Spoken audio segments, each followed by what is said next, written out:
Yeah, see, this is actually the outline of this house right here. Yeah.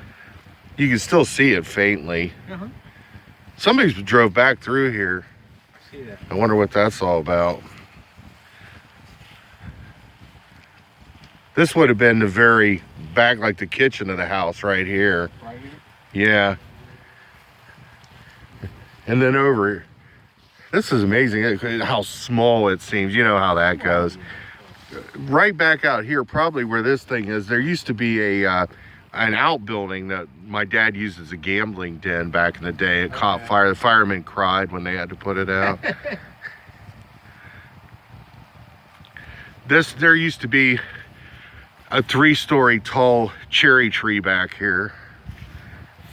How about those hedge apples? You remember those from being a kid? Look over there. You know, I don't. You know, that was kind of weedy back when I was a kid.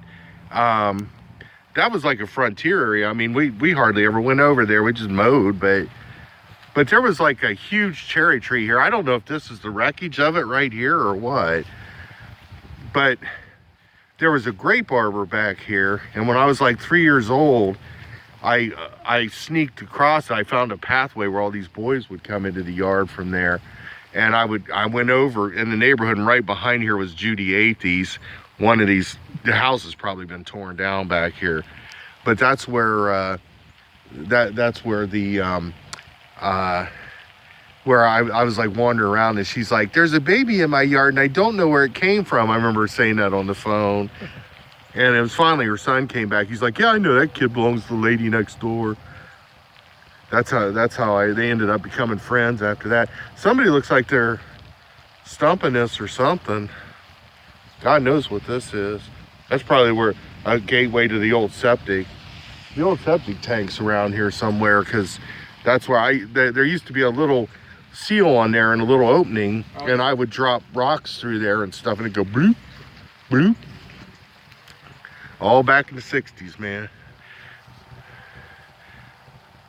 Yeah, see, these two lots are now owned by the same investment company. I'd like to be able to, like I said, you know, come here and just drop a trailer back here or something. Have to pretty much, there's a lot of this wood would have to go. These trees are dead. There's no doubt about that. Dang. I wouldn't see why anybody would object. I mean, to a trailer.